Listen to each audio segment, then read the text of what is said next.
السلام علیکم۔ کسی یونیورسٹی کا ایک نوجوان طالب علم ایک دن اپنے پروفیسر کے ساتھ چہل قدمی کر رہا تھا۔ پروفیسر اپنی مشفقانہ طبیعت کی وجہ سے تمام طالب علموں میں بہت مقبول تھے۔ چہل قدمی کرتے ہوئے اچانک ان کی نظر ایک بہت خستہ حال پرانے جوتوں کی جوڑی پر پڑی جو پاس ہی کھیت میں کام کرتے ہوئے غریب کسان کی لگتی تھی۔ طالب علم پروفیسر سے کہنے لگا، ایسا کرتے ہیں کہ اس کسان کے ساتھ کچھ دل لگی کرتے ہیں اور اس کے جوتے چھپا دیتے ہیں اور خود بھی ان جھاڑیوں کے پیچھے چھپ جاتے ہیں اور پھر دیکھتے ہیں کہ جوتے نہ ملنے پر کسان کیا کرتا ہے۔ پروفیسر نے جواب دیا، ہمیں خود کو محظوظ کرنے کے لیے کبھی بھی کسی غریب کے ساتھ مذاق نہیں کرنا چاہیے۔ تم ایک امیر لڑکے ہو اور اس غریب کی وساطت سے تم ایک احسن طریقے سے محظوظ ہو سکتے ہو۔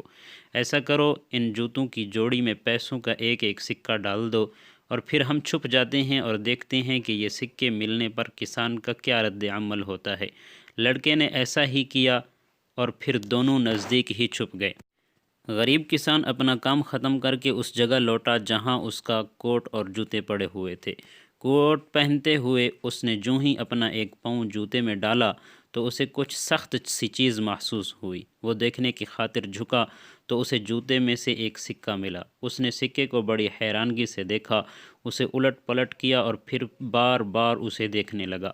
پھر اس نے اپنے چاروں طرف نظر دوڑائی کہ شاید اسے کوئی بندہ نظر آ جائے، لیکن اسے کوئی بھی نظر نہ آیا۔ پھر اس نے وہ سکہ کوٹ کی جیب میں ڈال لیا، لیکن اس وقت اس کی حیرت کی انتہا نہ رہی اور اسے ایک جھٹکا سا لگا جب دوسرا پاؤں پہنتے وقت اسے دوسرا سکہ ملا۔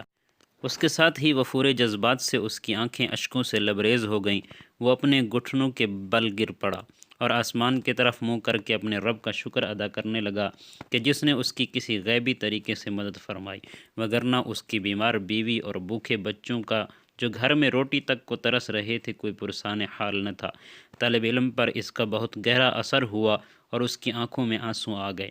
تب اچانک پروفیسر بول پڑے اور لڑکے سے پوچھنے لگے، کیا تم اب زیادہ خوشی محسوس کر رہے ہو یا اس طرح کرتے جو تم کرنے جا رہے تھے؟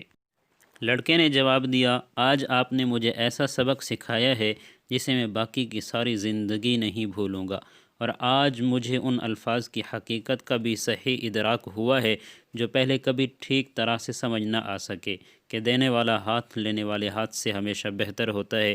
اگر آپ بھی زندگی میں حقیقی خوشی حاصل کرنا چاہتے ہیں تو دوسروں کی مدد کیجیے۔